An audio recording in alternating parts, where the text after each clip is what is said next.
welcome on this channel. Today we will discuss about zoology syllabus of BSc second year. इस semester में जो हमें paper पढ़ना है वो हमारा बायोकेमिस्ट्री एंड फिजियोलॉजी है। इस चैनल पे एक एक करके हम सारे टॉपिक्स सारे यूनिट्स को कवर करेंगे जो भी हमारे एग्जाम के लिए मोस्ट इम्पॉर्टेंट है, क्योंकि टाइम भी हमारे पास बहुत कम है।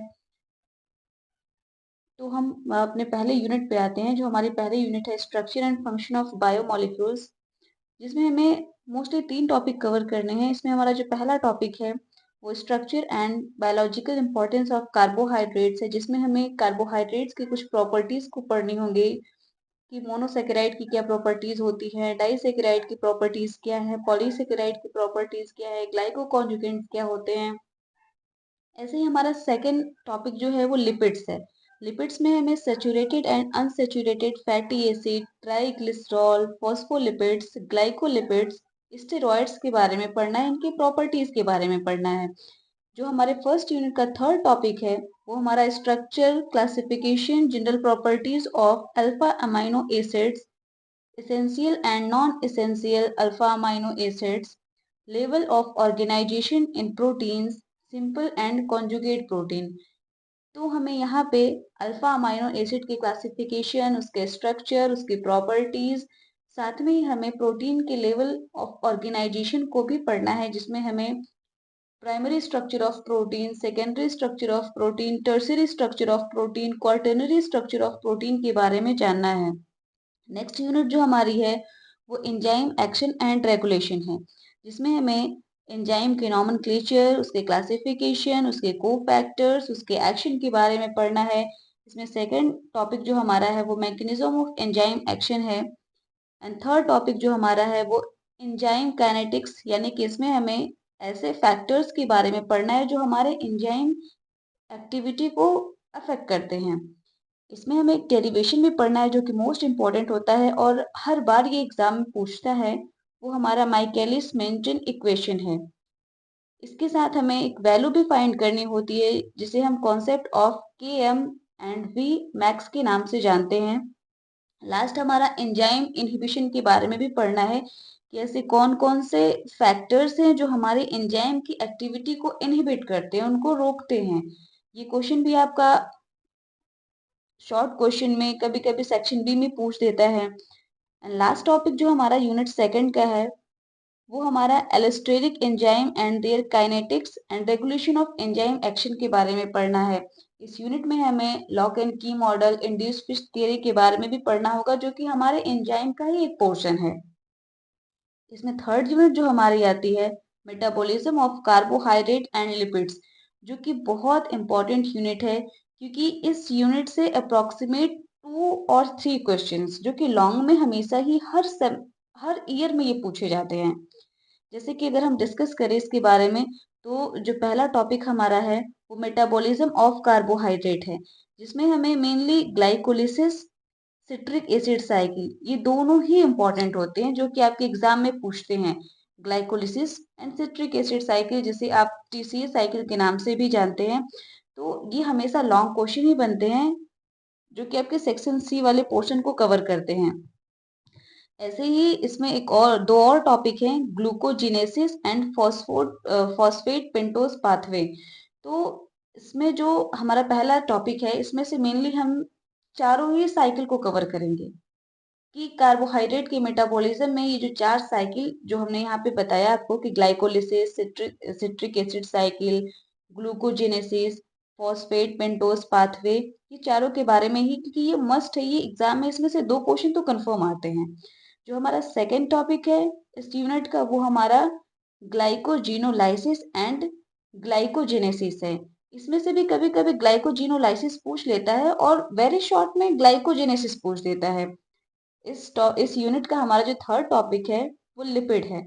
लिपिड के मेटाबॉलिज्म में हमें क्या पढ़ना होगा, biosynthesis of palmitic acid and कीटोजेनेसिस। ये उतना तो इम्पोर्टेंट नहीं होता है, लेकिन फिर भी हम इसको कवर करेंगे, क्योंकि इस यूनिट से जो हमें मोस्टली जो हमारे क्वेश्चन एग्जाम में जो हमारे पूछे जाते हैं वो हमारा glycolysis and citric acid cycle होता है।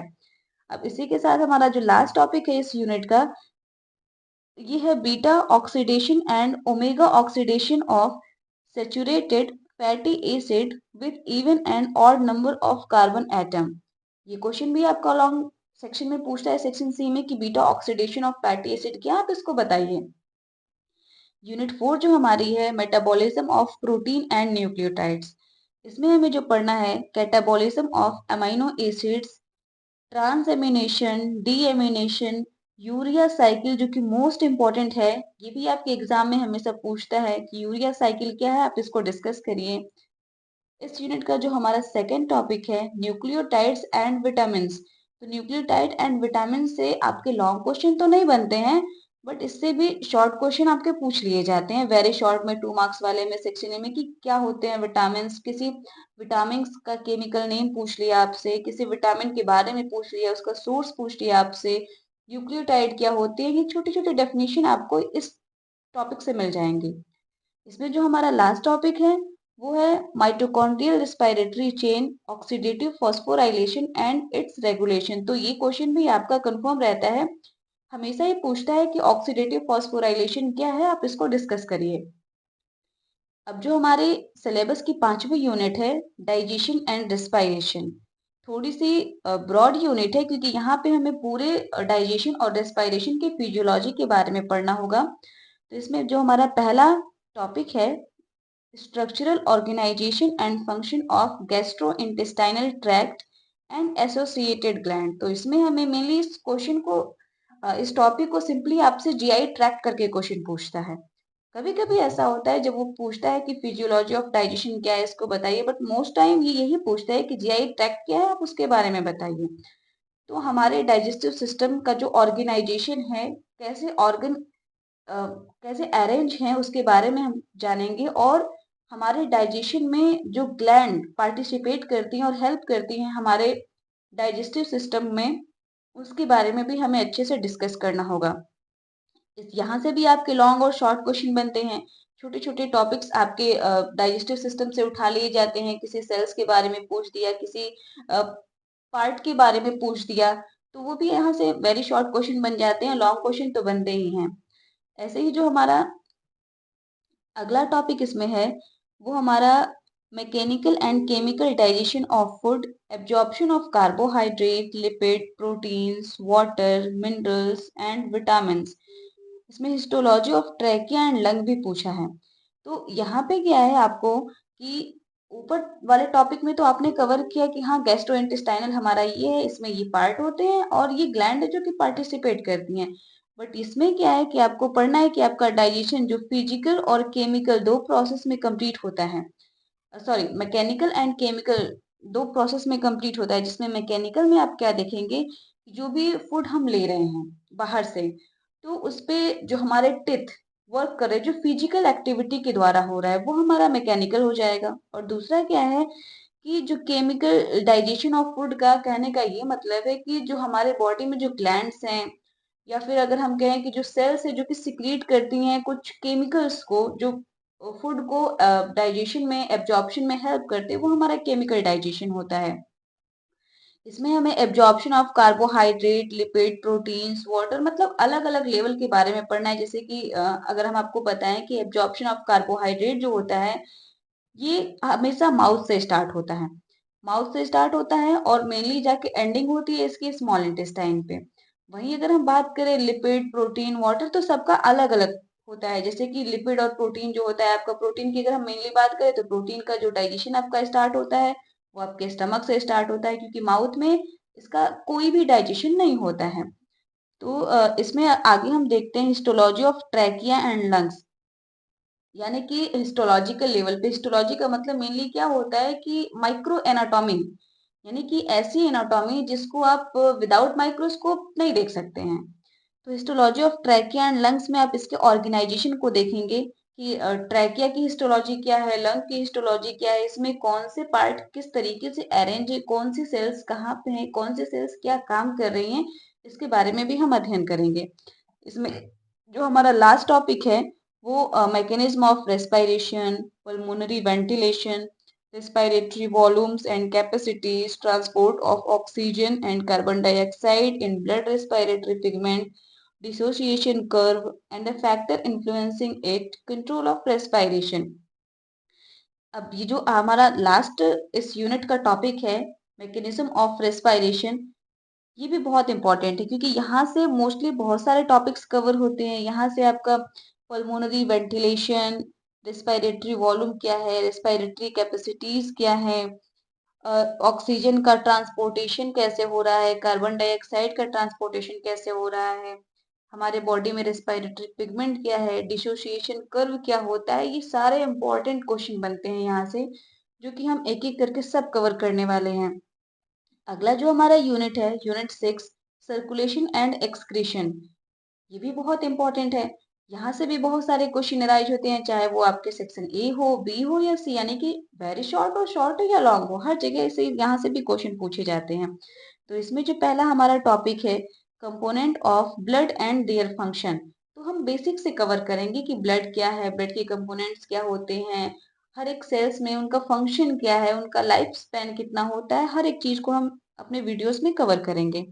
नेक्स्ट टॉपिक जो हमारा है, homeostasis, blood clotting system, blood groups, Rh factor, ABO and MN blood grouping के बारे में भी हम पढ़ेंगे कि जो हमारे बॉडी में ब्लड की क्लॉटिंग होती है, जो ब्लड ग्रुप्स हमारे बॉडी में पाए जाते हैं, आरएच फैक्टर क्या होता है, एबीओ ब्लड ग्रुपिंग क्या होती है, एमएन ब्लड ग्रुपिंग क्या होती है, तो एक एक करके हम सब कवर करने वाले हैं। इसमें जो हमारा अगला टॉपिक है, स्ट्रक्चर ऑफ मेमेलियन हार्ट, ये भी सीधा क्वेश्चन आपका सेक्शन बी में पूछ देता है, सिंपली कि draw a well label diagram of mammalian heart. तो यहाँ से ज्यादा इस मेमेलियन हार्ट से अंदर से तो ज्यादा कुछ नहीं पूछता है, बट हाँ ये है कि इसके स्ट्रक्चर को पूछ देता है। नेक्स्ट टॉपिक जो हमारा है, वो cardiac cycle, cardiac output and it's regulation, electrocardiogram, blood pressure and it's regulation, means कि आपको इस यूनिट में अगर मैं कहूँ तो पूरे ही हार्ट के बारे में पढ़ना है, सर्कुलेशन के बारे में पढ़ना है, एक एक पार्ट के बारे में पढ़ना है कि जो कार्डियक साइकिल है, सिस्टोलिक डायस्टोलिक सब कैसे हो रहा है, उसका आउटपुट क्या निकल रहा है, उसका रेगुलेशन कैसे हो रहा है। साथ में ही आपको ईसीजी के बारे में भी पढ़ना है, जिसे हम इलेक्ट्रोकार्डियोग्राम के नाम से जानते हैं। ब्लड प्रेशर के बारे में पढ़ना है, ब्लड प्रेशर के रेगुलेशन के बारे में पढ़ना है। नेक्स्ट टॉपिक इसमें जो आता है, वो structure of kidney and it's functional unit, mechanism of urine formation. तो मेनली जैसा हम जानते हैं कि हमारी किडनी की जो यूनिट होती है, उसे हम नेफ्रॉन कहते हैं। तो उस नेफ्रॉन के अंदर किस प्रोसेस के द्वारा, किस तरीके से, किस मैकेनिज्म से हमारे यूरिन का फॉर्मेशन हो रहा है, इस चीज को आपको पढ़ना है। ये भी आपका लॉन्ग क्वेश्चन में आता है, जो कि बहुत इंपॉर्टेंट होता है। अब हम अपने अगले यूनिट पे चलते हैं, जो कि हमारी 7वीं यूनिट है, जिसमें हमें नर्वस सिस्टम एंड एंडोक्राइनोलॉजी के बारे में पढ़ना है। तो नर्वस सिस्टम में आपको मेनली थोड़ा सा क्लासिफिकेशन भी देखना होगा, लेकिन साथ में जो मेन टॉपिक जो हमें कवर करना है, वो हमारा स्ट्रक्चर ऑफ न्यूरॉन है, रेस्टिंग पोटेंशियल मेम्ब्रेन है, कि एक न्यूरॉन दूसरे न्यूरॉन को कैसे मैसेज पहुंचाती है, कितना टाइम लगता है उस मैसेज को पहुंचाने में, कौन कौन से केमिकल्स पार्टिसिपेट करते हैं उसमें। इसमें हमारा सेकंड टॉपिक जो है, वो origin of action potential and it's propagation across the myelinated and unmyelinated nerve fibres. कहने का यही मतलब है कि जो इसका कंडक्शन हो रहा है, जो इसका एक्शन और रेस्टिंग पोटेंशियल मेम्ब्रेन जो है, इसकी किस तरीके से वर्क कर रही है, इसके बारे में हमको जानना है। जो हमारा इसमें थर्ड टॉपिक है, वो हमारा टाइप्स ऑफ सिनेप्स के बारे में पढ़ना है, जंक्शंस के बारे में पढ़ने हैं कि कितना टाइट होता है, कौन से कितने प्रकार के सिनेप्स होते हैं, सिनेप्टिक क्लेफ्ट क्या होता है, सेकेंडरी मैसेंजर क्या होती है, ये सारे टॉपिक आपको टाइप्स ऑफ सिनेप्स में मिल जाएंगे। नेक्स्ट टॉपिक हमारा क्या है, एंडोक्राइन ग्लैंड्स के बारे में पढ़नी है। ये भी बहुत इंपॉर्टेंट टॉपिक है, यहाँ से भी आपको शॉर्ट से लेकर लॉन्ग तक के सारे क्वेश्चन देखने को मिल जाते हैं। तो इसमें हम देखेंगे जो ग्लैंड्स हमें पढ़नी है, वो हमारी पीनियल ग्लैंड है, पिट्यूटरी ग्लैंड है, थायराइड ग्लैंड है, पैराथायराइड ग्लैंड है, पेनक्रियाज है, जो कि बोथ फंक्शन परफॉर्म करता है, एंडोक्राइन एज एक्सोक्राइन। अगली हमारी ग्लैंड जो है, एड्रीनल ग्लैंड है। और ग्लैंड के बारे में तो पढ़ना है, साथ में हमें ये भी पढ़ना है कि ऐसे कितने हार्मोन है, कौन कौन से हार्मोन है जो इस ग्लैंड्स के थ्रू सिक्रीट होते हैं, रिलीज होते हैं, और उस हार्मोन का फंक्शन क्या होता है। अगला टॉपिक जो हमें इसमें कवर करना है, वो हमारा क्लासिफिकेशन ऑफ हार्मोन्स है। अभी हम हार्मोन्स की बात कर रहे थे, तो मेनली हमें मिल ही गया यहाँ पे क्लासिफिकेशन ऑफ हार्मोन, जिसमें हमें मैकेनिज्म ऑफ हार्मोन एक्शन के बारे में भी पढ़ना है कि कहाँ से ये हार्मोन रिलीज होते हैं, इनका नेचर क्या होता है, ये फंक्शन कैसे करते हैं। जो हमारी लास्ट यूनिट है हमारे पेपर की, वो हमारा मस्कुलर सिस्टम है, जहाँ पे हमें आज तक तो हम मसल्स के बारे में मेनली पढ़ते हैं, बट हिस्टोलॉजिकल लेवल पे हमने कभी नहीं पढ़ा था, जो कि हमें अब पढ़ना है पूरा डीप में। तो इसमें हम जो टॉपिक कवर करेंगे वो हमारा histology of different type of muscles है, स्केलेटल मसल्स, स्केलेटल स्ट्रक्चर को, साथ में हमारा जो molecular and chemical basis of muscles contraction है, कैरेक्टरिस्टिक ऑफ मसल ट्विच है, मोटर यूनिट जो है, समेशन एंड टिटनेस क्या है, इसके बारे में भी हमको पढ़ना है। तो ऐसे ही करके एक एक करके आज तो हमने सिलेबस डिस्कस किया है, हर रोज एक एक वीडियोस आपको मिलती रहेंगी, जिसमें हम एक एक टॉपिक आपके एग्जाम तक सारा कवर करने की कोशिश